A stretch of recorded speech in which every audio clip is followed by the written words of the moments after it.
Good afternoon, good day, and welcome to Talk the Terraces Football Podcast, Episode 4, A New Hope, with me, Tom. Is this the prequel? Yeah, no, these are the proper ones. Of course, yeah. The crap ones with all the CGI of the last 3 we did. But these are like the old retro ones, yeah. Cool. With me, Tom, and James. As you all know, we are Talk the Terraces Football Podcast. We like to discuss what's been talked about on the terraces, which can include football, general chit chat, humour, comedy, some sadness, some tragedies. Yeah, some tragedies. Just general live chit chat, really. Yeah, we're just like two mates who've just gone down to the pub before kick-off. Yeah, Innit? we're basically then two lads in the crowd when you're watching a football match, thinking, would they shut the fuck up and we'll just watch the game, or? Yeah. Why have they just paid to come in and do this? It's like someone being in the crowd on the... Well, no, actually, I'll rephrase that. It is not as bad as someone going to a football match and being on the phone. Oh, no.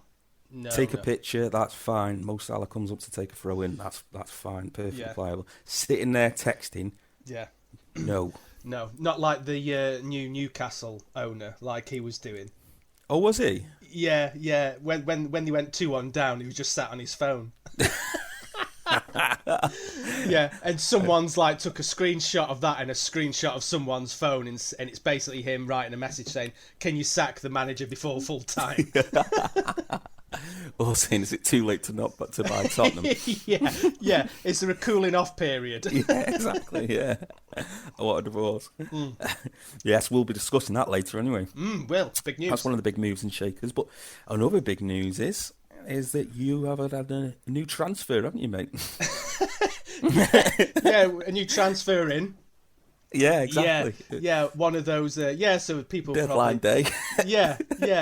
People have probably seen that. We've been kind of out of action for a month. The podcast. Yeah, has. exactly. And that's basically because one of those small human beings has come to live with us. Yeah. So we decided while that was going on, just to have a break away from the podcast. You went and delivered a baby. I did my missionary work to the poor, impoverished people of Stoke. Yeah. Care in the community. Exactly. Yeah. Amazing. Congratulations, mate. Thanks. On behalf of me and all the 4 listeners. Three of which are people that are related to us. Yeah, exactly. Yeah, family members. Shout out to Ian and Paul. Yeah. So we're kind of back in the land of the living now. Yeah, exactly. Yeah, you've had a couple of weeks, haven't you, of chaos, but now everything's coming back to normal, getting into a routine. That's it. Yeah. So we can afford a bit of time to talk nonsense for an hour. Yes. Have you bought the new baby a cruise shirt yet? No, not yet. But I did get my eldest lad a cruise shirt. Fantastic. A couple of weeks before the new baby was here. So I think this might be it's either his last one or his next to last cruise shirt. Right. Before he realises he might get bullied.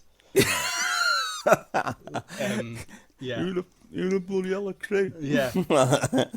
Before he gets kind of made to support Wednesday or the Blades. Yeah, exactly. Yeah. Is that it in Sheffield? It's like if you do support anyone, even if it's like a lower league side like Crewe. Yeah. For Bolton. Yeah, it's especially where we are because we're so close to Wednesday's ground. I think yes. Yeah, he's going to end up being a Wednesday. I think. Right. You happy about that? Well, I've always said there's 1 of 3 teams he can support: Wednesday, Sheffield United, or Crewe. Right. As long as he don't come home and say, "Dad, I support Man United," or something like that.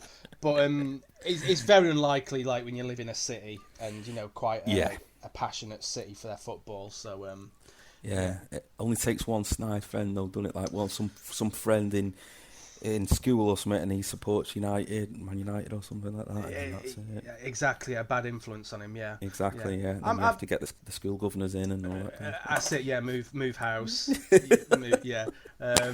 But as long as if he adopts Crewe as his second team, I think we'll be Yes. happy with that, and I'm sure it'll be it'll be a talking point for many years to come as I get ribbed for supporting Crew. He's probably got one or maybe no Crew shirts left in him. Ah, right, okay, yeah. You never know, we might stick to it. I might think I'm Crew. That's it.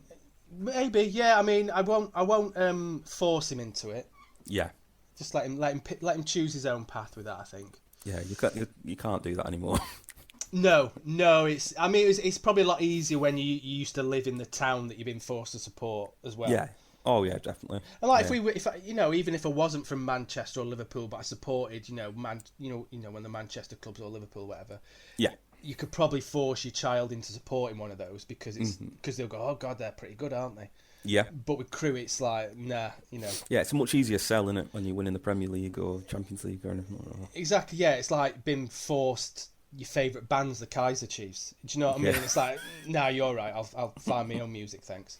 I predict a riot. Yeah. Whereas, like, obviously we're massive Beatles fans and Beatles nuts. He really hasn't got a choice in the matter, really. Yeah, but he likes them though, doesn't he? He does, yeah. Yeah, and that's because he's brainwashed. But yeah, that is some kind of Clockwork Orange kind of stuff. He's sitting there watching it. Exactly, yeah. Yeah, so yeah. He will. I think he'll carry on the love for the Beatles, but maybe not Crew Alex. Oh, that's it. Well, I'll leave 1 out of 2 in bad, is it? 1 out of 2 ain't bad, yeah. We'll take that. That's fair enough, yeah. So it's been a busy time. Have you been keeping an eye on the football? Only the last week or so, I think. Yeah.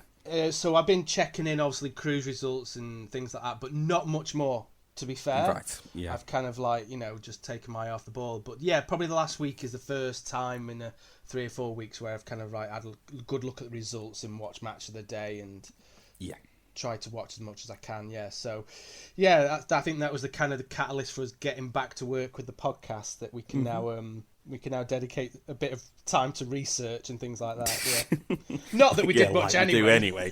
Yeah, Jesus. Like, yeah, like when we talk about international football, and it's like, to be fair, mate, I've not watched any of it. Yeah, well, it's a bit of a giveaway. You can hear the clicking in the background. Yeah. That we haven't done a research. Yeah, well, that's not what we're about. We've always said that we're not about loads of stats and all that kind of stuff. Are we? We're just about general chit chat about it. Nobody wants to hear the kilometres covered of someone in a match. No, and like we said right at the very start, it's just we're just two mates having a catch up. Yeah, exactly. Yeah. It's good. It's all good. Yeah. So we better move on to football, haven't we? Yeah, we should probably talk about it. Yeah. Yeah. So should we start up a roundup of the results over the weekend, with our teams involved? Yeah, I mean, worked in there. Yeah. Do you want to go straight to your team, because you had a reasonably good weekend? Oh yes. I would love to talk about Liverpool. Yeah. No, it was a really good result. Watford were atrocious. That's not a diss to them. They even their fans would admit they were absolutely shocking. They just didn't look bothered. Yeah. I don't know if they're massive Strictly fans or something like that and want to get everything done before Saturday night. Yeah. They really didn't look that bothered. Which is weird, isn't it? Because normally when you get the new manager come in, they're normally like, oh God, we've got to play for our place. Even if we're not that good, we've got to put the effort in. Yeah, I think what's happening is it's a bit like when we won the Premier League. We've got the fear factor back because we haven't lost. So teams are writing themselves off before they even play us. Yeah. And that's just something that's got emphasised even more due to the performance on Saturday morning. Yeah. That this team away from home are going to take points away from you. So for the lower end of the table, they might just capitulate and try and get a better result next time, save the legs kind of thing. Yeah, and it is that fear factor because you are out in front in terms of goals scored. Yes, I think it's by a long shot, like 6 clear of second place. Yeah, so I mean, obviously you scored 5 at the weekend, but yeah, you're gonna score goals. So it's like if you're Watford, you're going into that game thinking, well, we're going to concede today. Yeah, but how many? Yeah, yeah. Can we try and sneak one? I think they did try and soak up the pressure. That didn't work. Then they tried to counter us a bit. That didn't work. And then they only really tried I think the first shot on target was when they were 4-0 down. Yeah. When they're just like, you know what, let's just have a kick about. Yeah, 25 yards out. We've got to get a shot on here. It was literally a 25-yard out Was shot. it? Yeah, low. Yeah. I suppose it's one of those things, and like you said, how would you set up for a game like that? You kind of go, right, well, let's just park the bus. If we get a point, that's a great result. But as soon as you concede early on, you're stuffed. You know, I think you scored within the first 10 minutes. And I think they've adapted. I think Liverpool, that was the tactic last season. A lot of teams deployed was to park the bus and counter. Yeah. But having Virgil van Dijk back and Matip and everything means that you can't counter because you're just going to get clotted. Yeah. And they're going to break down the play. You might get a slow one, but yeah, it was literally like these guys haven't got a defender between them. Let's just go at them last season. But now that's back, and the teams are having to rethink a new tactic when they play us. But it's a great result. I can't stop watching the Mo Salah goal. It's just, even if it was Ronaldo scoring it, I'd probably still watch it loads and loads of times. It's just beautiful. Yeah, and as we said at the time, that was it is an absolute. It's contender for goal of the season already. Yeah. It was just one of those strange weekends where he had 2 or 3 other contenders for goal of the season as well. Yeah, exactly. Yeah, it seemed to be just a weekend of absolute stunners. I mean, it's not a bad game. Like, it's such a good goal that Firmino got a hat trick. He went under the radar pretty much because of that goal. Yeah, you'd be well pissed off. Yeah. I mean, how do you feel Liverpool are playing compared to your Championship winning season? Do you think you're kind of back at that level now? Are you a serious contender? I think we are, but I think we've got a slip up in us coming up. I hope to God it's not this week. Well, we'll talk about that in a bit, won't we? But yeah. Do you think you're more likely to suffer a slip up at the moment than you would have done a couple of years ago? Yeah, it's once burnt, twice shy, isn't it? We were played like a bums was on fire the start of last season until Van Dijk and everyone got injured, and then nearly the whole team got injured. We were playing amazing football and stuff, and people are saying, "Oh, they're so many points clear." I think it was like 7 points clear. You were top of the league, weren't you, after a couple of months? Yeah, exactly. And I just thought, so it's not within the realms of impossibility that something might go awry. All it takes is a couple of injuries or a couple of bad results and stuff. But if they just keep doing the momentum and take the pressure off themselves, then that's it. I think the biggest pressure was to lift the Premier League, and that was like a black cloud over the club. So once that's lifted, it's made it a little bit easier to challenge now. Yeah, I mean, I think we've said about this before, but if someone said to you, you win the league title every 20 years, do you think you'd take that? Yeah, I think winning the league titles just at all is an amazing feat, isn't it? But every 20 years, I'd love it to be more, but I'd take that. Take it now, yeah. I think it's the thing that the first 10 years of the Premiership were dominated by United.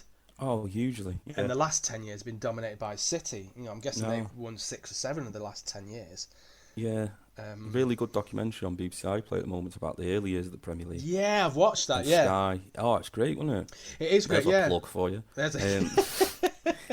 Yeah, it was fantastic. Yeah. It was just like the Super League, basically, but a bit more fair. Yeah, exactly. There was still promotion, relegation, kind of. It was obviously geared towards the big clubs, wasn't it? Yeah. They were given an advantage massively. Yeah. In terms of advertising and rights and stuff. Yeah. It's just funny, like when they brought cheerleaders onto it. I can't imagine it doing it now. God, I know. It looked so tacky, didn't it? Yeah, it looked really rubbish.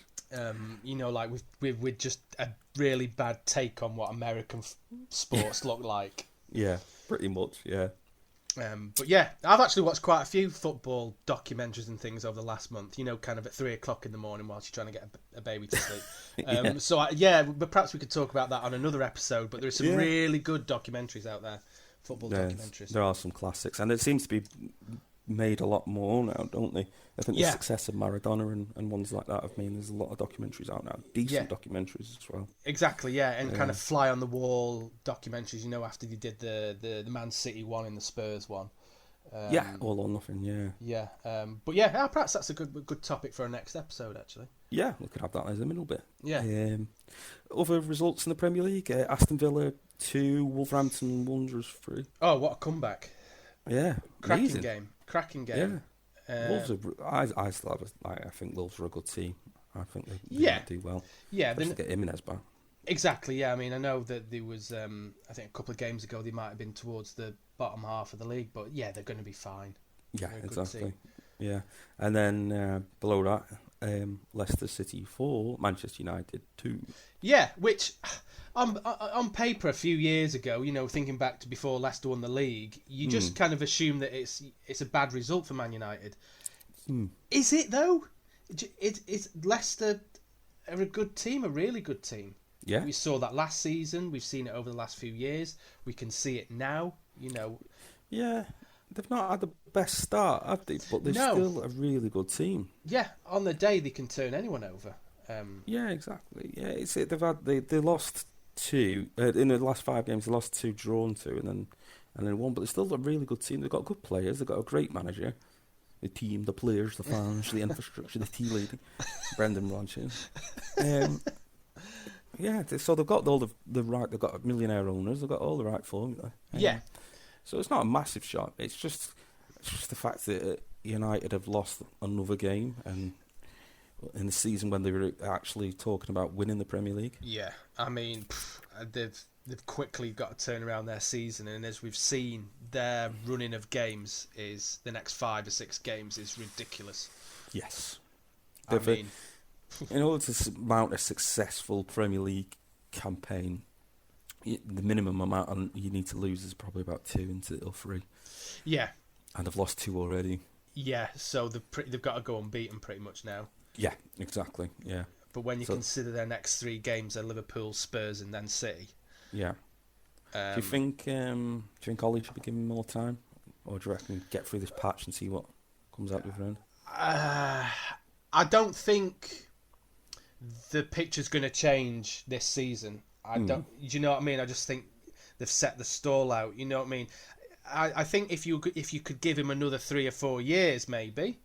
Yeah. As he gains experience, he can. Similar to what they did with Fergie. They give Fergie. How many years he was in charge for 7-8 years before he won the league. Well, it covered that in a documentary. It was 1 foot on the door, wasn't it? Yeah, and if it wasn't for the fact they won the FA Cup that couple of years before they won the Premiership, yeah, he would have been out, I think. Yeah. So I think if you could give Solskjaer a few more years, maybe, but I don't think the picture's going to change this year. I think they're probably going to be struggling to get top 4. Do you reckon? Yeah. That's going to screw up my predictions. Well, it is mine. I think I had him as finishing runners-up, yeah. Yeah. So, yeah, sadly, I think he will go. I don't think it'd be fair to sack him off the back of the next 3 games.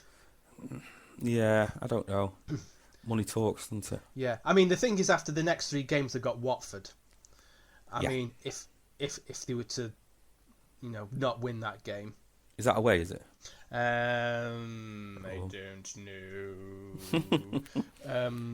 Give me 2 seconds. Played at home, away. Watford away. Yeah, it's probably Watford away, yeah. Yeah. I mean, yeah, if they were to lose that, I'd say that would be good night. Yeah, I reckon so. Yeah. So yes, I think he will. I think he will go. Whether it's the next 5-10 games, I don't know, but I think he will go. I just think they're making. I've said this before. They're just making the same mistakes as we did like 10 years ago. Like employing Kenny at Passion 1. Yeah. Right. Just because it's Kenny Dalglish, amazing servant to the club, but it's just. Yeah. It's just Roy the Rovers kind of stuff. It's not real. Yeah, and I think they've kind of fallen through. They've appointed and sacked managers at the wrong times in that they haven't been able to go and get the best replacement out there. Yeah. So you think about Liverpool, they went and got Klopp. You think about City, they went and got Guardiola. You know, you think about obviously they had Mourinho and then got rid of him. That probably was a bad decision. Thinking back to it now, especially after they'd won 2 or 3 trophies the year before. Yeah. Think about Tuchel at Chelsea. Yeah. They seem to be falling at the wrong time when there's a manager available who they can get in. Yeah. So I don't know if they're best waiting until. I don't know who they'd get. That's the thing I'm trying to say is I don't know who they'd get in to replace him. That's the same with me, mate. I don't know who would be a good fit. Who would replace them with? Yeah. Zidane, maybe? I don't know. There've been some pictures doing the rounds, haven't they, of Fergie and Zidane sat next to each other. Yeah. I'm guessing it's from a few years ago somewhere, but that seems to be the only likely replacement. And let's be fair, I mean, Zidane's had okay success at Real Madrid. It's not as if he's been winning the league every year and the Champions League every year. I don't know. I know, and he's had like a really good squad to do it with as well, hasn't he? Of course he has, yeah.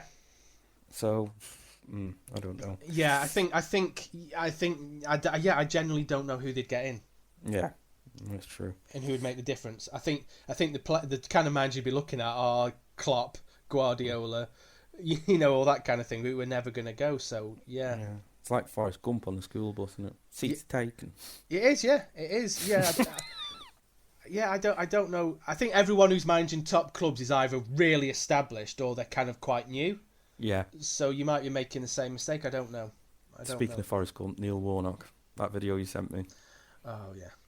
Yeah. Life is like a box of chocolates. You never know what you're gonna get. In a Yorkshire accent. Yeah. You never know what you're gonna get. Have you seen that video of him to Firestarter? The one where he's squaring down the camera. Yeah. Oh, it's beautiful. That is. I've seen it. I've seen the version with Bittersweet Symphony. Oh, I've not seen that one. Where he's edited into the video. Oh, is he? I'll send it you, mate. Yeah. Anyway, yeah. Anyway. Other Premier League results: Man City v Burnley 2-0. No real surprises there. Yeah. Norwich City 0-0. Brighton and Hove Albion. Yeah, fair enough. Southampton versus Leeds 1-0 again. Leeds. Yeah. Effing 8 Leeds. Yeah, they could be doing what Sheffield United did last season. It looks that way, doesn't it? It looked like struggling. Such a great season last season. Yeah. They're just something's going wrong. Anyway, they're just not having the right results. Yeah. They haven't sold anyone major, have they? Still got like Rafinha and Bamford. They haven't sold anyone. No. Yeah, I mean the worry is that they might lose one or two players as well. I don't know. Yeah, not looking good for them at the minute. No. Last but not least, for the Saturday games anyway, was Brentford versus Chelsea. Brentford are becoming like the best losers in the Premier League. Yeah. I think we're seriously going to have to rethink our predictions at the halfway point. Yeah. They're the new West Ham, aren't they? Yeah, they are. As the thing is, though, it's not a surprise. Every season, or maybe every other season, you get a promoted team that does well. Yes. And we've seen it with your likes of your Blackpools. And I remember when Ipswich come up maybe 10, 20 years ago, where they got to qualify for the Champions League or something, because they finished 4th. Yeah. Burnley, I think they probably did it when they come up. There's probably a whole load of other teams that have done it. But, your Bournemouths of this world, they'd have come up and had good seasons. Brentford are just doing that, basically, aren't they? But they're looking really good. It's not as if they're battling and soaking up pressure, and just losing. They should have won. They should have beat Chelsea. They should have done it. Yeah, it should have been a bit of a walk in the park for them, shouldn't it? Yeah. They looked really good. Chelsea didn't deserve to win. No, they didn't. Brentford had 17 shots, 7 on target. How many did Chelsea have on target? 1. And they scored. And the winner, yeah. So, Brentford are looking really good. I know when we spoke about this, didn't we, maybe a month ago, I said I don't think they'll keep it up and I still think they'll get relegated. And you said, I'm not sure, mate. I think they're a decent team. Yeah, based on how they played against us, I think they would probably be safe. Yeah. They've just got to turn around the results against their own, like Norwich and play teams like that and stuff. Exactly, yeah. To survive, they've got to turn over teams like that easily. Yeah. You don't want to get into a battle where they're losing against the bottom teams. Yeah, exactly. Which can sometimes happen if you're a team that plays good football like Brentford. You're able to compete against the best teams because they play good football as well. But once you start playing teams that are a bit more blood and guts down at the bottom, which you don't get in the Premiership so much now, but they might just struggle against those teams. Where those teams don't give them the time on the ball that perhaps you get with the bigger teams. Yeah, and he's breaking it down and stuff. Yeah. Yeah. So yeah. No, I think I'd probably switch over to what you said now. I think they'll be all right. I think they'll be I fine. think they might be all right. We Yeah. shall see anyway. The next Yeah. few months will probably be tell the tale of the tape, won't it? I think so. Yeah. On Sunday there was a couple of games. Everton versus West Ham, 1-0 to West Ham. So Rafa's inside job's going well. Yeah. They'll be relegated. They'll be replacing Brentford. The other result, as we know, is Tottenham versus Newcastle. The new owners on his phone. Yeah.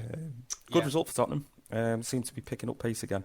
They seem to be hitting a bit of form. Yeah, it's that old thing. I mean, a few games ago they were talking about sacking the manager already. Yeah. But you got to give the guy. Well, you should give someone a few seasons, but at least give him 20 games. Yeah, exactly. But Let's the give last him half a blimmin' season. Exactly, but the last few games they seem to be getting it together now. Yeah. Definitely playing well. The blood on. Yeah. So. The only other game in the Premier League was the one on Monday night, which was Arsenal versus Crystal Palace. Arsenal got a last-minute draw, basically. Lucky to get away with that one. They're still just plodding along, really, not really making any headway in the league. Yeah. Palace seem to be the draw specialists. Yes, exactly. Because they've only won one. I kind of thought Palace must be bottom 3, but they're actually 14th. But it's because they've drawn 5 out of 8. Yeah. So yeah. I mean, obviously Vieira got a cracking reception last night, I think. Yeah, he did. Yeah, and I think that he needs to be given time. I think he could be a good manager. Yeah. I mean, he's obviously as a player, he's proven himself as a world-class player. But I would be tempted to go on the pitch if I was him. Oh, just kind of if it's 10 minutes and you just need a solid midfielder to see out the game. Someone to head a ball, yeah. Because he used to be good at that, so yeah. Yeah. Go up for corners and stuff. Yeah. Might be knackered, but yeah. Yeah. Yeah, before we have a break, should we have a go over Crew? Yeah. Do you want to? Not really, no. So it's looking really poor for... What's going on? Crew. 1 win in 12. 23rd in the league. Yeah, it's not looking good. Is there anything you could put your finger on? Why? Is it the loss of players or anything like that? Injuries? It's players. It's loss of players. As I said, I think we've lost 6 starting 11 players. Yeah. Over the last year, selling on kind of thing. On top of that, we've got someone Finney who would be in the starting 11, but the manager's refusing to play him because he won't sign a new contract. Oh, that's bad. You've got to play your best players, no matter what the status is of where they are. His thing is he doesn't want to make a kind of other players seeing, well, I can just do what I want and I still play. So he's trying to make an example out of him, I think. So you don't let it get to that situation in the first place, do you? No, so that's kind of 7 out of the 11. And then two of our new signings are still kind of on the injury table. Right. So yeah, we've missing half a team. The players we have got in are good loan signings from Premiership teams, like Spurs, City, Southampton. Players who people saying, God, I thought they'd be pushing for get on the bench, for Southampton this season. So, I think give them time. I think they're going to click, hopefully.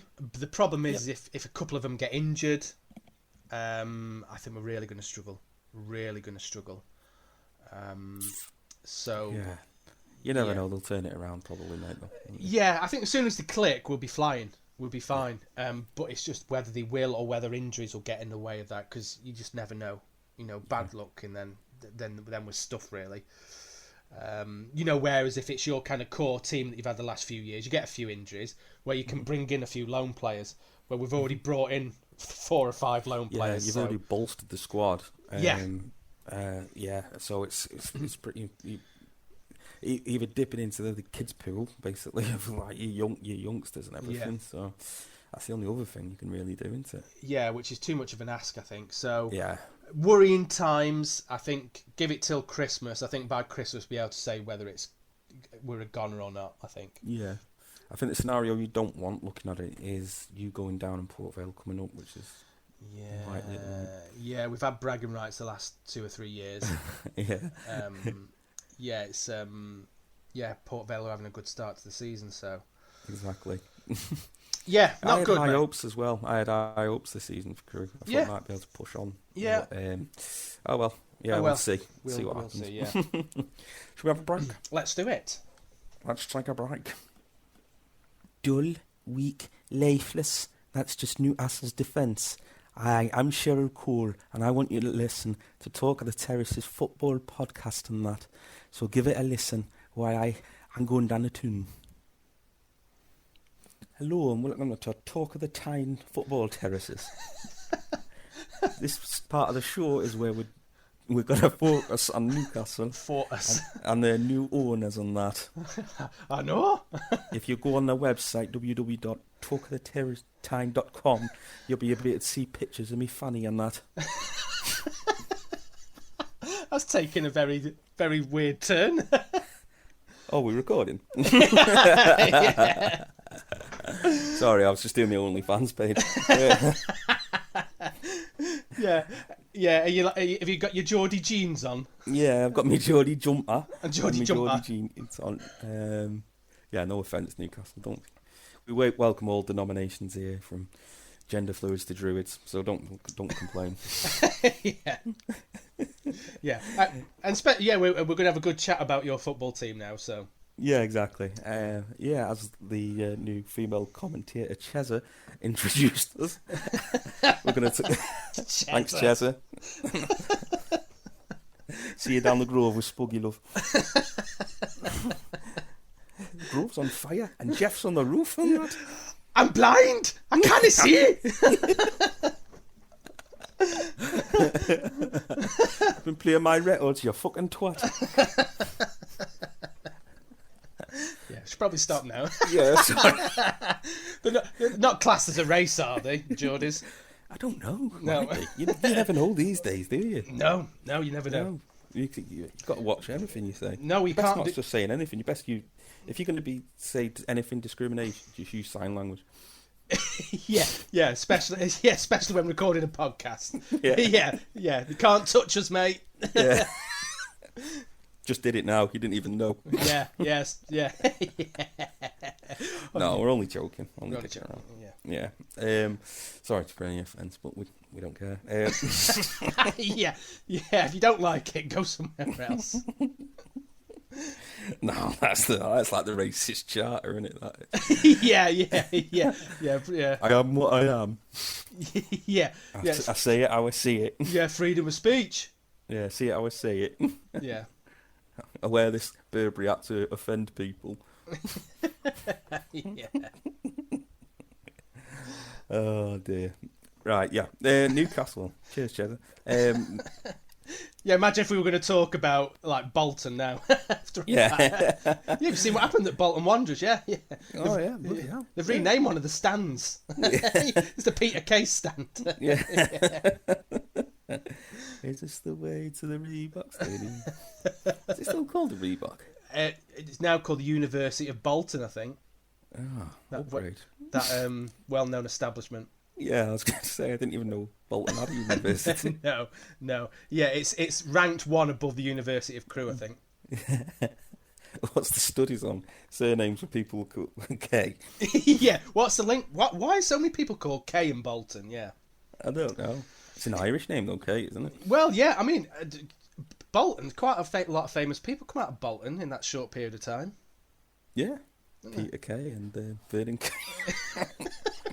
McGuinness, Paddy McGuinness, yeah. There was someone else the other day I thought of. Oh God, they're from Bolton. Spit the dog. Spit the dog. He's from Bolton, isn't he? Is he from Bolton? I can't think of it now. I'm sure there's someone else the other day I thought, oh God, loads of famous people come from Bolton. Amir Khan. Maybe Amir Khan, from Bolton, yeah. Yeah. If I think of it, I'll come back to it. I'm sure there's someone else. Was thinking of Bullseye from Bolton? Maybe. Jim Bowen. Jim Bowen, that's it, yeah. Maybe. On his prize board. Yeah. Oh. I'm sure there was someone else. If when I randomly shout out a famous person's name in the next 5 minutes, that's what it is. It's someone famous from Bolton. Someone famous from Bolton. Okay. Yeah, it'll come to me. I love that one. Remember when? Have you ever seen the one where Jim has someone Spanish on the show who can't speak a word of English? No. So he basically communicates for him by just saying Spanish things. So he goes, guitar, sangria,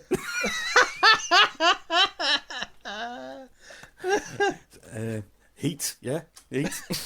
yeah. Paella. Paella. This poor guy, come on, he's like a world-renowned darts player, I think, back in the day. And he come on just to throw darts for charity, and he's just going like, see. He goes, guitar, yeah, guitar, and he's doing the actions to him. Yeah, guitar. yeah, because I don't know what the word guitar means. Yeah, sangria. Yeah. It's got to be online somewhere. I'll have to try and when he's talking to him in English, is he just shouting at him? Yeah, exactly. It's your turn.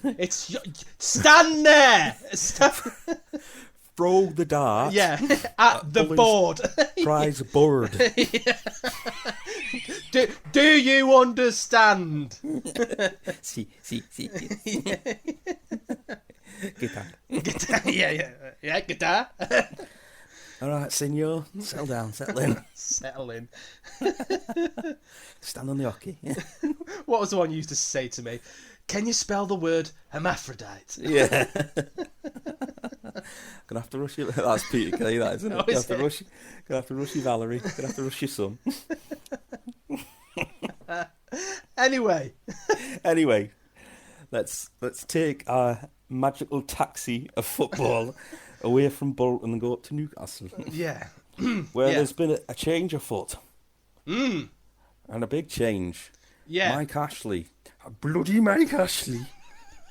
Ruined my club. It's Mr. Sports Direct, as the Geordie Nation have wished for in earnest, has finally gone. Yeah. Although I did notice they still got Sports Direct on the stadium. You know that won't be the opposite sides of the camera. Soon, yeah. Where it says Newcastle United, it still said Sports Direct either side. Yeah, exactly. Yeah, he's gone. He's gone. He has. Yeah, he's gone. Mike, the impossible's happened. They've finally been bought out. And all because the Premier League allowed them to be bought. Yes. In the end, wasn't it? By this, is it a Saudi conglomerate? Is it? Yeah. So 80% of the takeover was done by basically an international fund which is owned by the Saudi government, I think. Okay.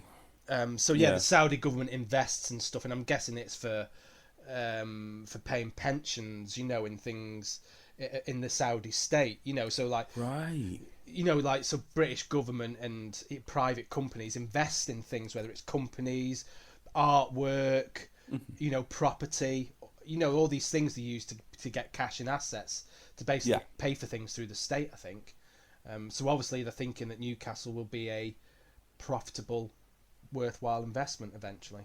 Yeah, I think so. Well, anything football is going to make money into it. I think the main thing going for Newcastle is it's like, and I'll keep referring to them, but it's like Liverpool in that kind of sense. The one great thing they've got going for them is the one club in a major city.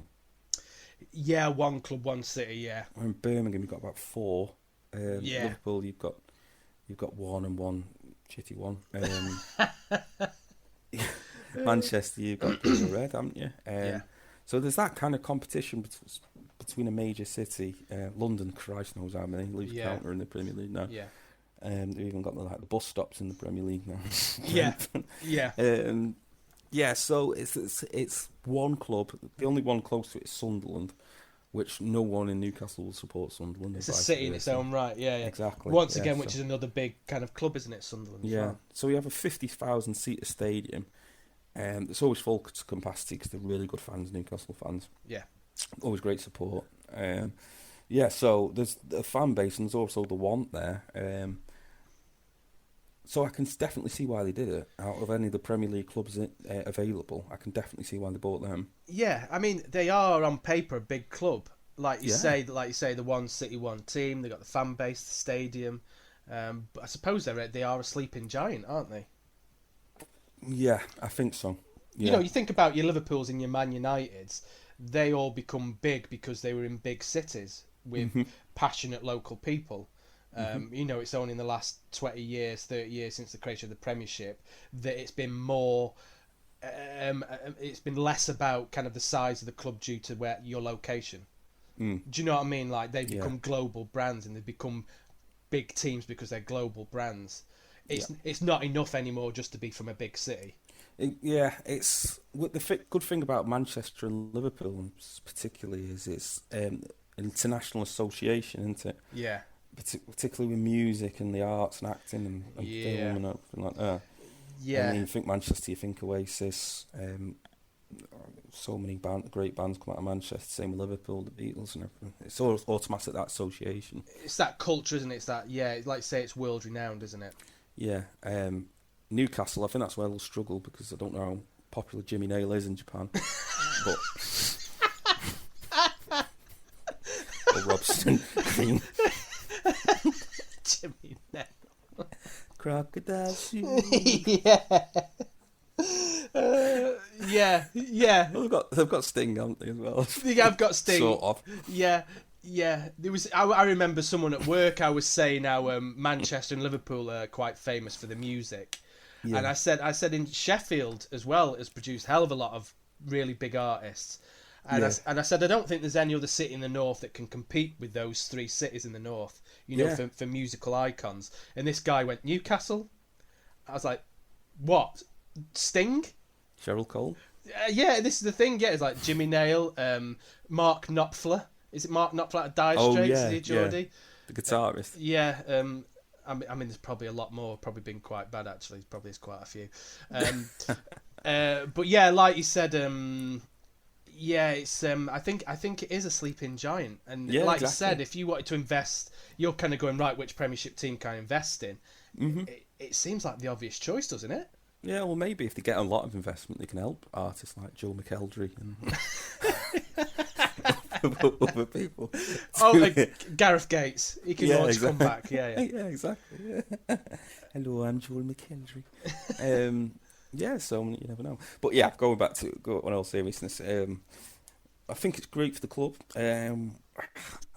As a Liverpool fan, I don't welcome it with open arms because it's another city and another Chelsea that's going to come. From nowhere to the top of the table due to just massive amounts of investment. Yeah. They're probably going to push Mo Salah off us. Oh well, yeah. Yeah. I suppose that's a good question. Actually, they've been talking to ex kind of Newcastle players, and basically saying, regardless of how much money they've got, that if you've got a kind of a Salah type player or someone who's attracting the big names, are Newcastle, the city, the region, going to be able to compete with London, Manchester, Liverpool, Madrid, Barcelona, etc., etc.? And that's I've never been. No, I've been Newcastle a couple of times, and it's a great city. But but like we've just said, it perhaps doesn't have that cultural big picture like these other cities do. No, exactly. Yeah. You know, if I was wanting to come and play football in England, I'd be thinking, right, which London clubs want to sign me? You know, if I wanted to live that kind of city lifestyle, you'd go to one of the greatest cities in the world. Yeah, arguably the greatest. That's one of the big attractions about Chelsea and those kind of teams is the London factor, isn't it? Exactly. You're getting paid a ridiculous amount of money to live in one of the best capital cities in the world. Yeah, and you know, it was always in the news that Mourinho was moaning about the fact he had to live in Manchester. Yes. You know, compared to living in London. And we know Manchester and Liverpool are great cities. And Newcastle is as well, but it just doesn't have that same ring to it, I don't think, that the others do. No, it's just the providence of it, isn't it, and stuff. Yeah. Some people, it depends, doesn't it? Because some people don't like them, the major cities like London and everything like that. So. Yeah. So I think the thing is, I don't think Newcastle will be able to attract players that can win them the league for probably 10 years or so. Yeah. You know, that was perhaps something that Man City had, is that, well, obviously we're the neighbours to Man United. It took a while with Man City, though, didn't it? It did take a while with Man City. Like they're saying that when Man City were taken over, they were in a relegation battle themselves. Yeah. Who was it? Like their first major signing was like Robinho. Robinho, who they signed at the last minute. Yeah. Yeah. I think I was reading that they spent 100 million that season. But Yeah. but And that was back then as well. but that was kind of 15 years ago. But that was on players like, they were saying like Craig Bellamy, Wayne Bridge. There was a couple of others. So well established, maybe yeah. They were well established Premiership players who were going to get them out of the bottom three, but they weren't players who were going to go and win them the league. No, and not compete on the international stage. Yeah, as well. Shay Given, he was another one. I think, a well-established Premiership player who was going to play well for him. Great keeper. Exactly, but like you say, it took 5 to 10 years for them to become an established. We're challenging for the title, maybe. Yeah. So yeah, I think Danny Murphy was on Match of the Day, and I think he got it exactly right that Newcastle are going to have to do something very similar in the next window. Yeah. They're going to have to get 2 or 3 players who they can get perhaps off mid-table teams. For 30, 40 million a pop, and they're probably also going to have a look for maybe a couple of loan signings. Yeah. Do you think it's fair as well, like that Steve Bruce is being as basically they're advertising his job near enough when he's not even out of his position? He's still the manager. I feel really sorry for him. I really do. Yeah, me too. I mean, he's never managed a big club. Yeah. Well, Newcastle's probably the biggest club he's managed. It's his club. That's his club he supported as a boy. He's managed kind of the Wigans of this world, hasn't he? Yeah, exactly. Yeah. Chef Wednesday. Chef United was his first job. He's man, and he's always done well in these jobs. Birmingham Cities, he did well there, didn't he? Yeah, exactly. Yeah, he must be a likeable person in the dressing room. Yeah, the players want to play for him, don't they? But yeah, he's always done a good job, and this is the thing. Birmingham, Wigan, all these clubs are never going to be challenging for titles. No, and he's kept them in the divisions, and occasionally they've been in a relegation battle. He's kept Newcastle in the division, but they haven't got the best set of players. I just think it's a bit cheap, like saying, "Oh, he's turned up for training today. Oh, he'll definitely manage the game and stuff." Yeah, it's like they've been bought out. It's not a magic wand. No. Things are going to change. He's probably not going to be the manager in the long term, but have a bit of respect. Yeah, this is it. Yeah, I think if they're gonna sack him, they need to sack him now. I think someone said that it's like he's waiting to be put out of his misery, really. Yeah, a little bit. He knows it's coming. Well, let's get on with it. Let's do it. He'll go another club. He'll go like someone like I don't know, Norwich or something like that, and save them. Yeah, he'll do a good job wherever he goes. What he isn't tested at is how is he with a big budget. How would if he was given 200 million in January, would he be able to get Newcastle kicking onto the top half of the table, and then would he be able to get Newcastle kicking on for top 6, top 4 in the next couple of years? I don't know. Once again, though, I mean, I don't know who Newcastle would get in as a manager. No, there's talks that Gerrard's been eyed up. I've heard that one as well. That wouldn't be a bad fit. No, a lot of people around him apparently saying stay at Rangers. You're getting plenty of experience at a big club. You know, you're most likely going to win the league again. Yeah, you're going to build your profile, and then when that Liverpool job comes up, you'll be kind of front of the queue, because obviously that's the one job you want. Yeah, Klopp's already said he's not going to probably past 2024. He's not going to manage anyone anymore, I think. Right. Okay. So he's been out enough. Yeah. Yeah. He's so going to retire into Bavaria and drink beer all day. Yeah. It sounds like a tough choice. Yeah. So yeah, I don't know who Newcastle are getting. Maybe they can get a young and up and coming manager in Europe, or maybe the Premiership. Kind of. Yeah. I mean, how do you feel about kind of the owners themselves? Obviously, a lot of people have pointed the finger towards perhaps some of the Saudi Arabian government's kind of acts in their country. I mean, I thought it was like the Saudi royal family. I didn't know it was the government themselves, or it might be the same thing actually. But they're not. I've seen things before where people have been stoned to death or beheaded on football pitches in Saudi Arabia. They're obviously still bombing Yemen as well. So there is kind of that aspect to it. There's an ethical aspect to it, having buyers from these clubs. But there's also an ethical aspect to Stoke being sponsored by Bet365. That, I mean, as we spoke about didn't we, with our friend Tom a few episodes ago? Yeah. That's ruining lives. It's killing people, isn't it? Yeah, exactly. Yeah. Is that any worse? Probably not. That's it. That's the decision, isn't it? But at the end of the day, money will find its way to the top, won't it? And that's what the Premier League is. Yeah, and something that's kind of, I think, broke last night is that the Premier League has put a temporary block on teams signing lucrative sponsorship deals that are linked to the owners. Yes. So the likes of Newcastle United being sponsored by Saudi Airways, in a deal worth £1 billion. That's been temporarily blocked. In Man City, they abstain from the vote because they've obviously done similar things, I think. Yeah, they've got the Emirates Stadium, and no doubt the royal family owns the Emirates. Yeah, airline probably, don't they? Exactly. And this is the thing. They've gone, well, you can only basically spend what you earn. Yes. So they go, right, well, I'll sponsor the shirts for £1 billion. Mm-hmm. Yeah. Or we'll do something really silly. Like we'll buy the ground for £2 billion. Yeah. All that kind of stuff. So yeah, there's been a block on that. I think it's a 1 month ban. Yeah. So yeah, I don't know if that means Newcastle aren't necessarily going to get the money to be able to buy players. Well, yeah, it could be where they say, right, you've got new owners. Hold on a second, you're not allowed to spend any money. Yeah. Couldn't it? Yeah. That would be funny. I mean, imagine it. Absolutely imagine it.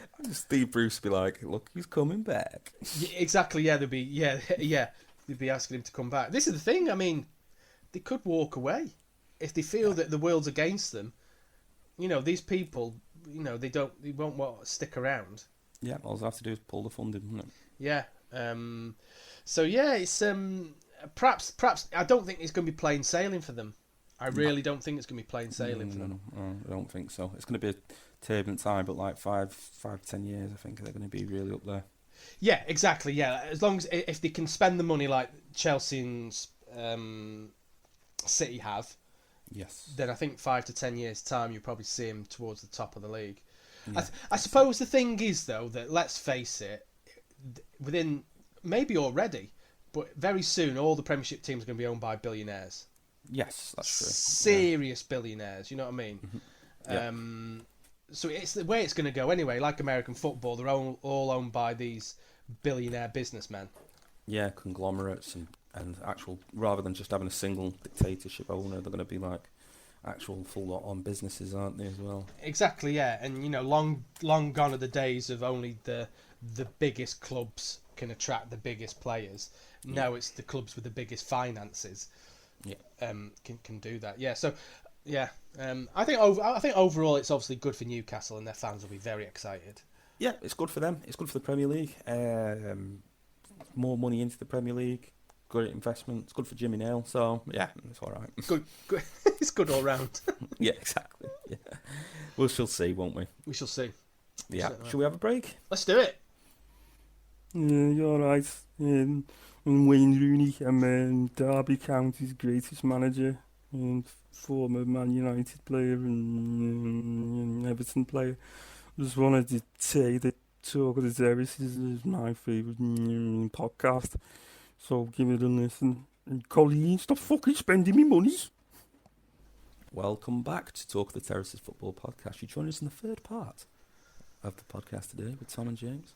The third part of the trilogy. Yeah, how you doing? Exactly. Yeah, so we're in the third part of the fourth episode.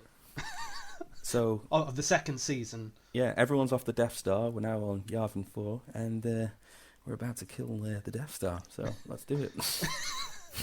I haven't got a clue what you're talking about. No, neither have I. just having a bit of a moment. Yeah. Right. Have you bumped your head? Yeah, I have several times. Yeah. Pineapple. See, I didn't even mean to say that. You're right. We covered off football. That's the time. Sorted. Done. That's sorted. That's done and dusted. We've told the Saudi government that you're all right to buy Newcastle. So Yeah, we're going to go they've ahead. got the Premier League sign off and the Talk of the Terraces football podcast sign off. So congratulations. It's official, yeah. If you need the email address for that check, then just let me know. Yeah. 10%, wasn't it? Yeah, 10%. we do welcome all sponsorships. Do have a fair few sponsors. Thanks very much for the latest sponsorship from Adult Entertainment Limited. I'm sure your next feature, SpongeBob No Pants, will be excellent.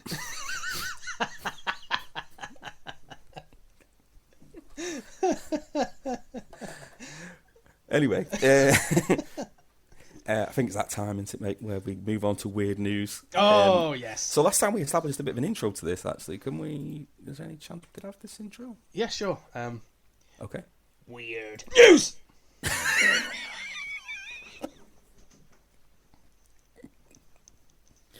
Okay, one more time. Weird news! Brilliant. Okay. Yeah, I've spoiled you today, mate, actually. I'm always spoiling you, but I've particularly spoiled you today. I've got 3 weird news stories for you. Amazing. Varying locations. Some in this country, some abroad. Not just Russia or Poland. No, exactly. Yeah, they're a bit quiet today. They are on the old weird news front. Yeah, it's quite snappy, piffy ones. I think I'll just go with the headline of the first one. It's just a general one. Man has phone in his stomach for 6 months. Yeah, because how would you not know it was there? Exactly. A man who's complained of stomach pains was found to have a mobile phone lodged inside his stomach. The patient at Aswan University Hospital in the south of Egypt then stunned doctors by admitting that he'd swallowed the device 6 months ago, but has been too embarrassed to admit himself to the hospital. He is expected to make a full recovery. So, rather than have the embarrassment, I'd rather die. Yeah, I'd rather have chronic stomach pain for 6 months and every time someone rang me. Yeah. Can anyone hear a phone? Yeah. Turn your Just phones me. off, please. Yeah. Right, who is it turning their phones off? Do you reckon his stomach glowed like a glowworm? Oh, you could see it through his belly. Maybe. Yeah. Maybe it was like Poe in the Teletubbies. See the screen on his belly there? Yeah. Brilliant. So that's the first weird. That's the inaugural weird news from Egypt. Oh, that's the second time Egypt's featured, I think. Oh, is it? Yeah, the first one was, remember when that boat got stuck in the Suez Canal? Ah, of course, yeah. That was the Egyptian curse, wasn't it? Ah, of course. Yeah, that was it, yeah. Oh, yeah. It was a fair old time ago. Boom, hey! Here we go. We're off. We're off. That's a good point, actually. I forgot what we try and do puns, don't we? Yeah, exactly. Yeah. Phone, belly. Yeah. The signals were there. Yeah.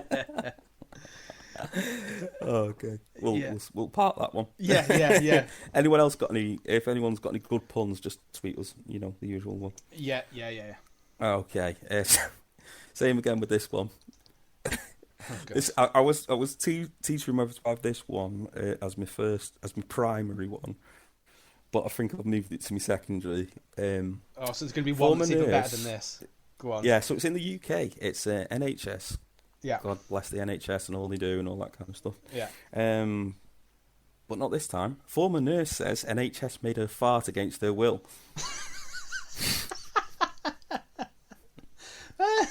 Right. Okay, a former nurse has sued the NHS, claiming that she was subject to a hypnosis experiment at work, which made her fart against her will.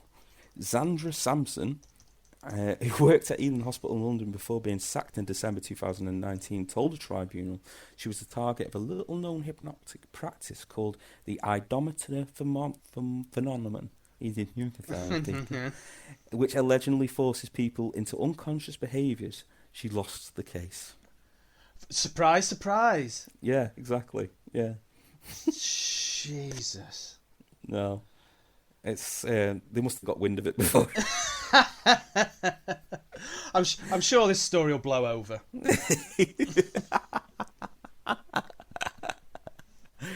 Oh God. Is she got? Is she still working in the NHS, or has she left? I think she's left. I think she got sacked. She got. I thought I was a pun then for a second. Yeah, no. She got back sacked and cracked. Okay, and here's the primary one. Yeah, that story. It's the one, that story smells a bit funny. This one takes place in Turkey. And it's just the title's just so stupid. I just started laughing at it. I've just got to try and say it without laughing. It's actually on the BBC News website as well, so it's quite official. It's not even in the weird news section or anything. Okay. It's not on the Metro. It says Turkey. Missing man joins search party looking for himself.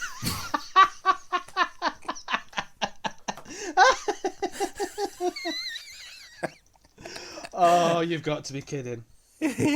A missing man in Turkey accidentally joined his own search party for hours before realising he was the person they were looking for, social media reports. Benhain Matulu had been drinking with friends on Tuesday when he wandered into a forest in the Bursa province in Turkey. When he failed to return, his wife and friends alerted local authorities and the search party was sent out. Mr. Mutlu, 50, then stumbled across the search party and decided to join them. But when members of the search party began calling out his own name, he replied, "I'm here." He was taken aside by the rescue workers to give a statement. "Don't punish me too harshly, officer. My father will kill me," he reportedly told them. Police then drove Mr. Motu home. It's not clear if he was given a fine. Jeez. I mean, God. Did it say how long he was part of the search party or how long it had been going on? Hours. Yeah, it's just when someone shouted out his name. He went, oh, yeah. That's me.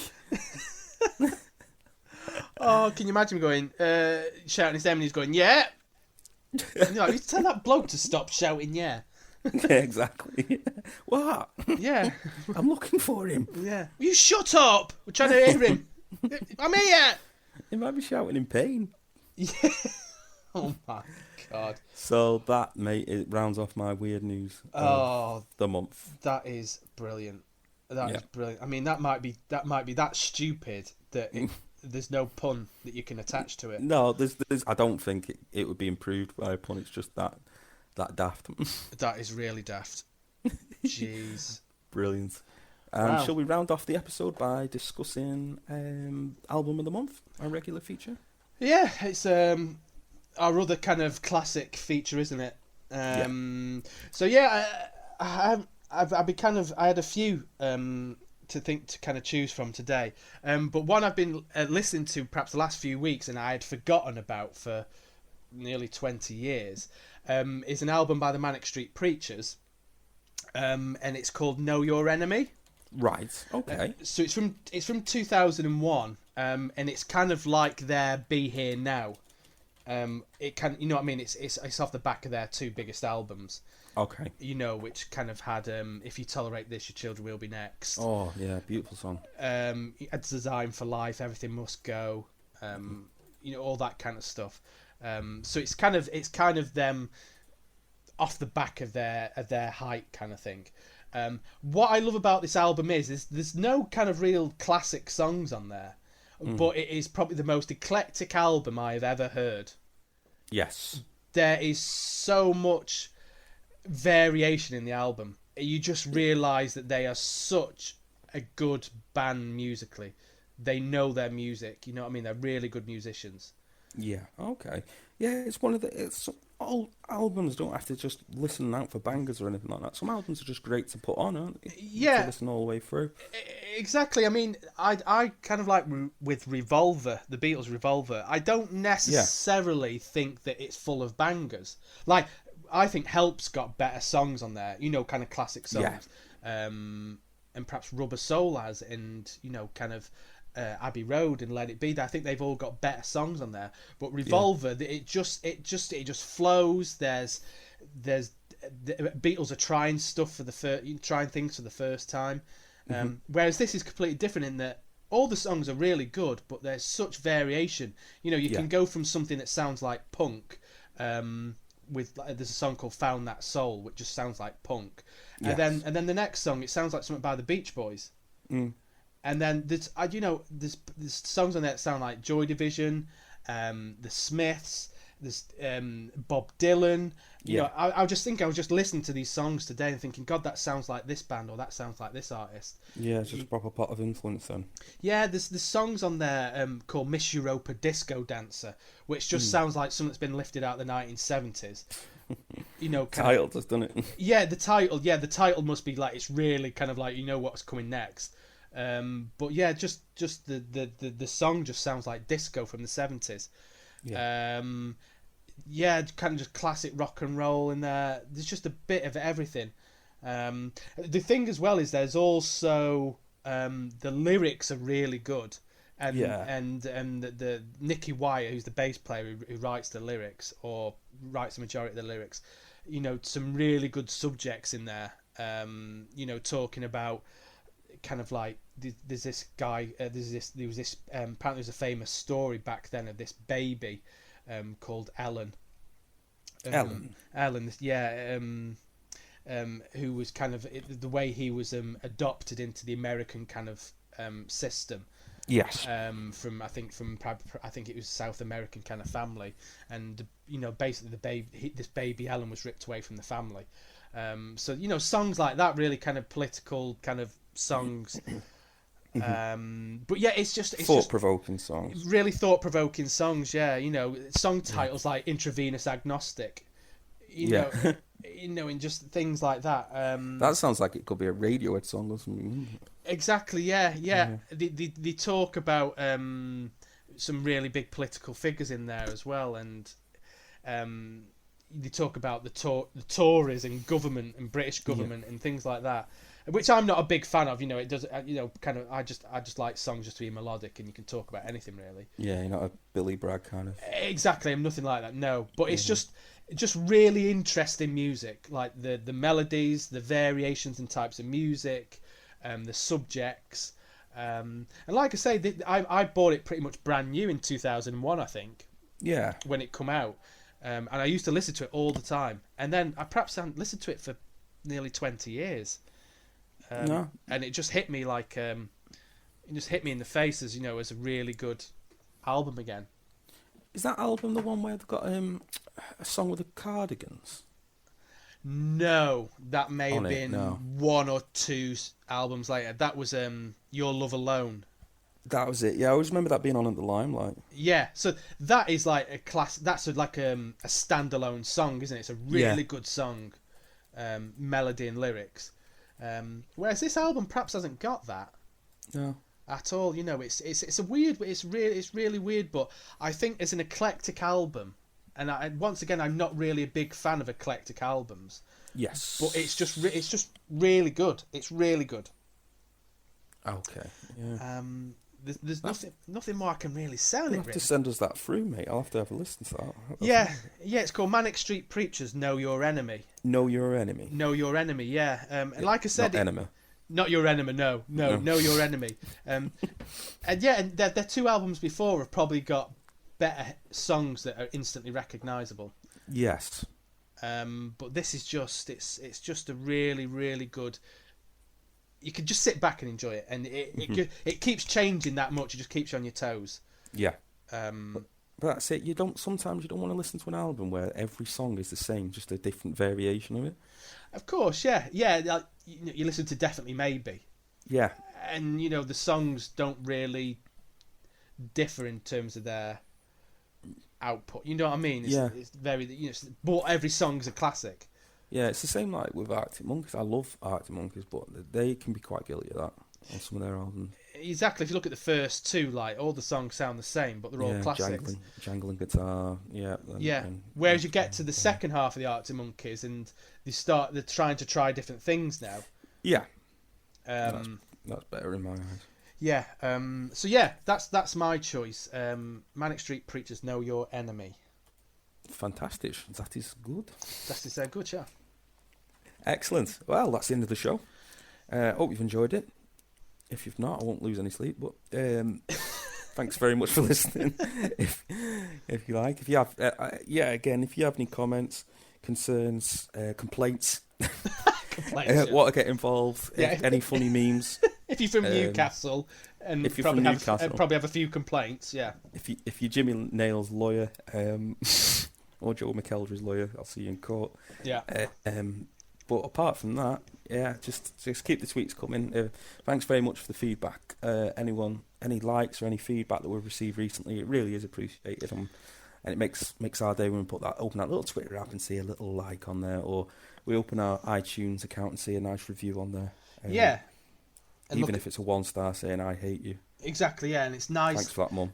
Yeah, thanks, Mum. Yeah, and it's we do know that people are listening because we see the downloads coming through. So thank you to everyone. Yeah, exactly. Yeah, so thanks very much for that. So keep them coming. Keep listening. Keep safe. Protect the NHS. Don't get hypnotised by the NHS. Yeah. No, exactly. Yeah. Love the NHS, but do beware of their little sneaky hypnosises they've got going on. Yeah, perhaps anyone, if you've been to your local hospital for some kind of treatment, and you now find yourself with a really bad arse problem, then perhaps have a little investigation into whether the NHS have hypnotised you. Yeah. If someone says bananas and you start clucking like a chicken, then maybe they've done something. Yeah, maybe it's some kind of government initiative. You know what I mean? Maybe, yeah. You will vote Tory. Yeah, exactly, yeah. Maybe there is something in it, yeah. We're kind. We're of the people. Yeah. Maybe there is something in it, yeah. Yeah, exactly. We shall see. But it's always a pleasure, mate. Thank you very much. Absolutely, yeah. We'll catch you in a month's time, will it be? Yeah, I think we're going to do the next few kind of every month, aren't we? Until I start getting regular sleep. It'll become like we'll do more in early part of next year, as it's going to be the business end of the season. But I think so, yeah. And I'm already looking forward to the Christmas episode. Oh yes, our Christmas episodes are always a classic. Yeah, I loved our Christmas episode last time because we're so near now. I'm really looking forward to it. So we've got one in between. Then our Christmas one, and then our Christmas episode where we will hopefully be trying our first play of our Christmas World Cup song. Oh God! 1 year early. Yeah, the one we haven't even written yet. Yeah, Jingle balls. Yeah. Oh God. Let's leave that till next Christmas. Yeah, exactly. Yeah, we'll default that. Yeah. Yeah. Okay then. Right. Always a pleasure. You too, mate. Take care. Bye. Bye, everyone. Bye.